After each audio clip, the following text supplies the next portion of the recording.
Friends, welcome to Saraswati Coaching Center. Let us continue a part 2 of the Southern Plateaus.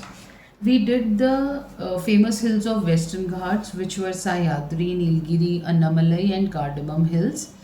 And in Eastern Ghats, we have discontinuous chain. The mountains are not continuous.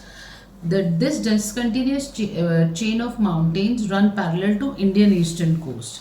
And the Jindagada peak, which is also known as Armakonda or Sitamkonda in Araku Valley, which is in Andhra Pradesh, is the highest peak in the Eastern Ghats.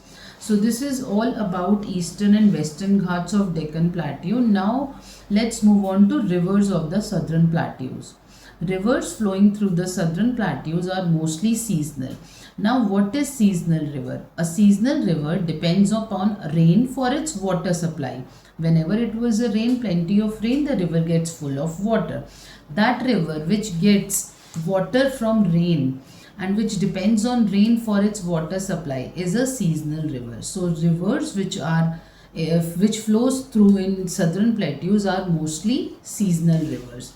Narmada and Tapi originates in the central highlands and they flow towards west. Remember guys, it can be asked in fill in the blanks or word question which rivers originates in central highlands and flow towards the west. So we will write Narmada and Tapi. Many rivers which are flowing through Deccan Plateau, they originates from eastern and western Ghats and they flow towards Bay of Bengal. For example, Krishna, Kaveri, Godavari and Mahanadi. They all originates from eastern and western Ghats and they flow into Bay of Bengal. This is important to remember that the Godavari river, which is so long and important that people call it as Dakshin Ganga or the Ganga of the South. This question can also be asked why the Godavari river is called the Ganga of the South. Guys, answer me in this comments that why the Godavari river is called the Ganga of the South or why we call it as Dakshin Ganga. And let's move on to climate of Southern Plateau.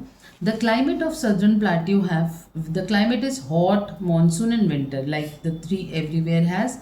From March to June is a hot weather. From June to October is a monsoon and November till February is a winter season or a winter weather in the Southern Plateaus. Natural vegetation of the Southern Plateau, what all grows. So the forest around western and the northeastern part of Deccan Plateau have trees like, mostly we have oak, teak, sal, sandalwood, maua, mango, jackfruit, bamboo and banyan. So you can write any of these. You can write name of any 2 or 3 trees or remember the name of the trees. They may ask you that what is the natural vegetation of Southern Plateau.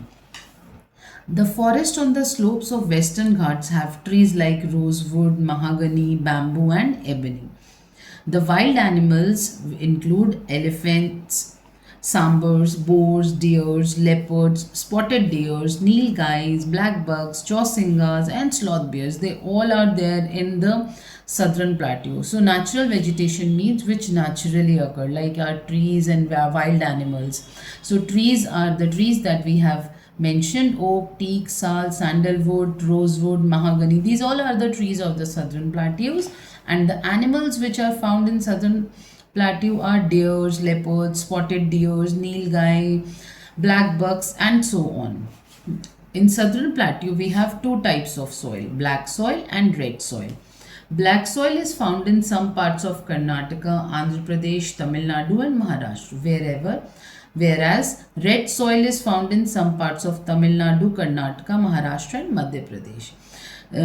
Dear friends, black soil is suitable for growing cotton, sugarcane, groundnuts, millets, oil seeds, rice and wheat, while red soil is good for millets, pulses, cotton, groundnuts and sugar. So these things can be grown in black soil and red soil. So let's wrap up this class for today and we'll continue life in the Southern Plateau, occupation which people of Southern Plateau do, and food and dresses of Southern Plateau tomorrow. So I'll see you tomorrow. Thank you.